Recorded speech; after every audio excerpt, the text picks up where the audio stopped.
Welcome back to another technical deep dive here in the debug zone. Today, we're tackling a big question and breaking it down with insights from other users. Hopefully, this clears up some misconceptions and helps you get the answer you need. So buckle up, stay a little curious, and let's jump right in.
And that's a wrap.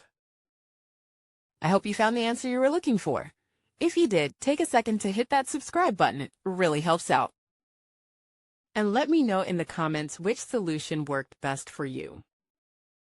See you next time in the debug zone.